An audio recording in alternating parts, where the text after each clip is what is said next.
I know that we were gonna talk about some like movie topics as far as like what's been Mm, going on with different, genres, as far as like horror genre, the slasher genre, things like psychological mhm, movies, movies that have came out recently like Sinners and Weapons.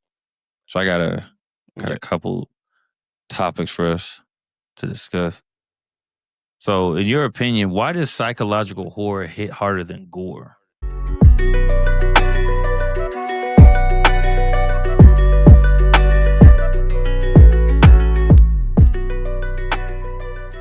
I was like researching that earlier. I found a really good article and read about it. It had a lot of key points in there. So I think our imagination with gore, we're seeing it happen. It's a temporary fear. But with psychological horror, it's kind of like they don't show you everything. So you're guessing. Your imagination is creating things or making things up. And nothing is scarier than what your imagination can make up. Like Yeah, movies like Paranormal Activity kind of show that throughout the movie, you're kind of making your own um synopsis of what's happening. They're not even showing you everything. Um and another thing, it was something else I thought about earlier that was pretty good. Let me see if I can go back and find what I wrote down.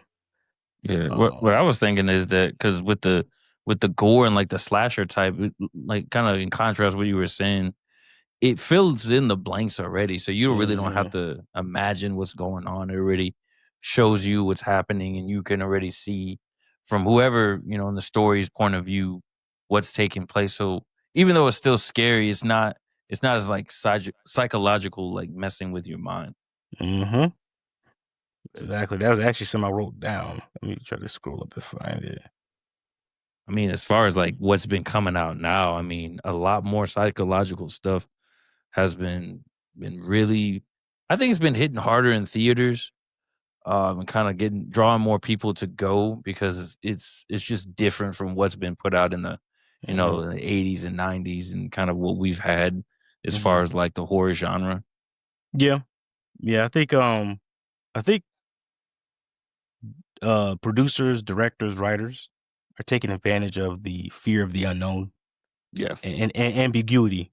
I think, and even back then, they still did it. The Shining, I think, is a good example of that. You're putting yourself in the shoes of somebody that's slowly deteriorating. Uh, is what they're witnessing in reality. So if you put yourself in like those like Jack's shoes, or not even his shoes, the people around him, it's like you don't know what's real and what's not. Like stuff like that. I enjoy movies like that. It's like playing. It's like is my mind playing tricks on me? Because that's scary in real life. If you nothing's scarier, right?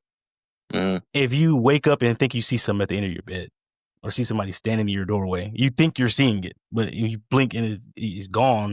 It's just a figment of your imagination. It's like, was And you that know what's really just there? and you know what's crazy? There was such a fear of the supernatural, but with these psychological movies, it's not really supernatural. It's just something that some kind of like ideas that are outside of the box, Hmm. and it feeds on the imagination, and it kind of like takes us to a place that we never thought would make we be afraid of while we're watching these movies. But at the same time, it brings up these new fears of things that we didn't think that were, really Hmm. fearful at first. Yeah, there's a lot of it is relatable. Yeah. But I think a good example is Hereditary. Oh yeah. It's the lingering dread. It just that movie is so unsettling. Like it drags on. You don't really know what the hell is going on. Like that movie I think that movie is a perfect example of a modern psychological horror because like you don't really you don't I didn't comprehend what the hell was happening when I first watched the movie. Yeah. It was just Th- unsettling. It was yeah, it made me feel uneasy. there was a lot going on, and honestly, I feel as though that for a movie like that, it does kind of play on your mind all the way Mhm, up towards like from pretty much from the beginning all the way up towards the end, and it kind of like leaves you guessing as to why things took place the way they did. mhm. Yeah, But absolutely. And I think I think one of the main points of that movie is like mental illness as well. Yeah, I can see that. Yeah, like kind of. So a lot of people can relate to that kind of stuff, man. Like, is my mind playing tricks on me? Is this really what's going on? Like, up until the very end, I had no idea what was going on and why these things were happening. Like, So let me ask you this: both Hereditary and Midsommar were pretty much, I think, directed by the same person. But how do you feel as though Midsommar is it as unsettling as Hereditary is? hmm. I would say they are unsettling in different ways. Yeah, In different ways, like I think 'cause we already talked about Hereditary. I think it's a lot of mental illness. I think the main theme of Midsummer was like really just a toxic relationship and as well as grief. It was grief. And we all depression. experience Yeah, yeah, we all experienced grief, yeah. right? Like so I think that was a big point. I think that psychological thrillers, psychological horror take advantage of real life feelings and emotions that we all go through. Yeah. We all experience fear. We all experience grief. We all experience sadness. We all know someone with mental illnesses if we don't have them ourselves. We all So experience these things. it Yeah. hits a little closer to home when they show it in these movies. They Mhm. take things that we've, experienced maybe in our childhood or maybe even throughout our adulthood, and they kind of put it in these movies and they express it in different ways, but they bring out not necessarily the emotion of it, but more of the fear of it. Mhm. And it's a even what's the movie? Where they can't make a sound. They got those creatures. Oh, Silent Place. So no, it's Quiet Place. Quiet Quiet Place. Place. Even Yeah, yeah, yeah. like that, we all I whenever I watch those movies, I put myself in those shoes. I got kids. I'm telling Yeah. my kids don't stop talking. Don't stop making noise. So it's They like just don't make noise. it'll make me it living in that world is so scary to me. Like because like I cannot get my 2-year-old to be quiet for anything. He's gonna make noise and do what he wants to do. So I can't imagine the families having to live like that and go through things like that. That's a great point because when you put yourself in the character's shoes, it just brings out more like realness to it and more fear and kind of plays in your mind. What would you do in this scenario? Mhm. You know another good Yes. example? What's that? Get Out. Oh yeah. Just the it's Get out. the it has a real world parallel. It talks about racism. It talks about cultural differences. Cultural inappropriation. For Yeah. sure. Yeah. So it it's just a black guy dating a white girl. Growing Yeah. up, people always are like, "Oh man, you dating a white girl," blah blah blah. And shout out to the white girls. I got love for all women. Shout out to y'all. But I think that aspect is kind of like comedy. It's kind of funny that we make fun of that kind of stuff. But he put it into a movie and it put this guy in a messed up situation, and he knows he's starting to see little things are happening that are quite strange. But are they bad? Or is just Yeah. or they're just a different culture. I'm not used to their norms. And then it ends up he should have listened to his intuition because he was right. Hey, this shit is not right. Like what's But going on here? who listen to their intuition? Who's that? The friend. Yeah, The who does? friend who tracked him down, and that's a good friend. That's someone Mhm, who sees situations and kinda says like, "Wait a minute, this isn't right," and doesn't just go along with what's mhm. happening. That's a real friend in my opinion. Yeah, it's the irony because we have all been that friend, or we all have that friend where it's like, bro, that just don't sound right to me, man. You sure you want to go through with this? Like, it's You just it's the irony behind it, man. you know what it is? The friend is, the people who went and saw the movie because we were all probably in the theaters like, "Why would you go there? Why would you do that?" But the friend is the one putting it together. I guess the friend, you could say, is the us The from our audience, yeah, POV yeah, and the person that we would be in their shoes if we hmm were the friend. yeah, yeah. So I think, and also psychological horror thriller, whatever you want to call it. I think another element is that oh man, I lost my train of thought as I was saying it. Um, You're good. I'm trying to think. What was it? Yeah, it was a guy had a good point too, man. This is gonna upset No, me. you're good. I mean, we'll probably think of it as we're talking, Yeah, I probably will. but And it was a good movie too. I was thinking about. I don't know. Well, we'll keep going. It'll come back up. is it another Jordan Peele? Because I was I thinking mean, about talking about like Nope. Like Nope is another no. one as far as like you kind of I put myself in their shoes and was thinking like Mhm. I'm not gonna look into things that are supernatural and scary if that stuff ain't got nothing to do with me. If something crazy is going on over there, I'm like, you know what, that's I'm mind I'm my gonna stay business, away from bro. that. I'm on my business. That was my point. It makes you think. Psychological thrillers and horror, they make you think.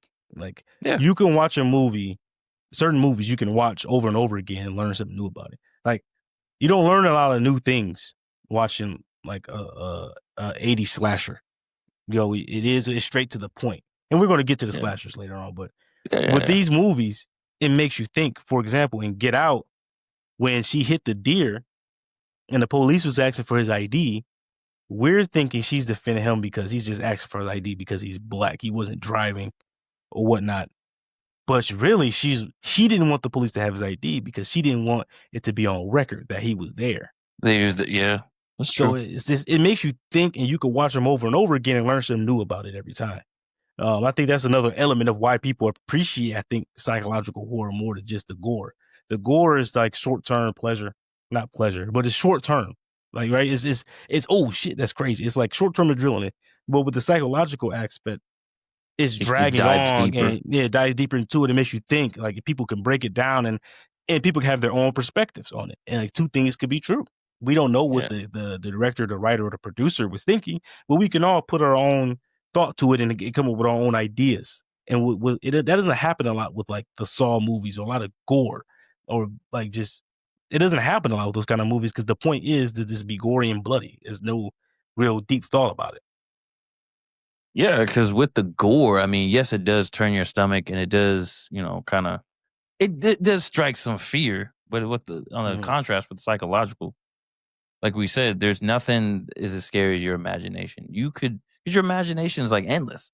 So you already Yeah. have all these thoughts, and you just keeps going and going. I mean, and your imagination doesn't turn off when you go to sleep. Mm-hmm. It could be in your dreams. It's always pretty much there with you. So the difference with with the slasher, it like I said in the beginning, the blanks already filled in. I mean, stabbing someone, cutting them, whatever.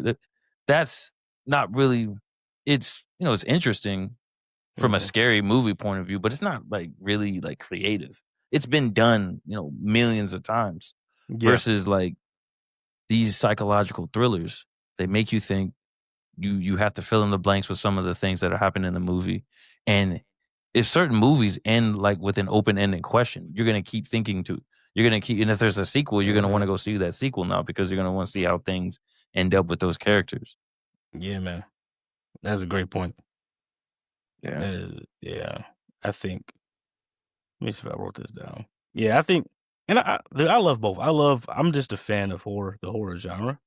Yeah. Um, but I love psychological thrillers. I love movies that make you think. I love movies that keep you guessing and make you wonder what's going to happen next. Um, for me, that element about it is just it's not only entertaining, it's legit scary to me. Like you really don't know what's about to happen when you're watching a Halloween, like Halloween or uh Friday the 13th. You know, hey, Michael Myers is going to show up, Jason's going to show up. With these modern psychological thrillers, you really keeps you guessing, keeps you on your toes, and it's just lingering. It's that dread, like you don't know what's about to happen. To prove even more to your point, I'm big on listening to ghost stories online, Hmm. like through YouTube and stuff. And Hmm. as of late, I haven't really found a pretty like scary ghost story through like storytelling.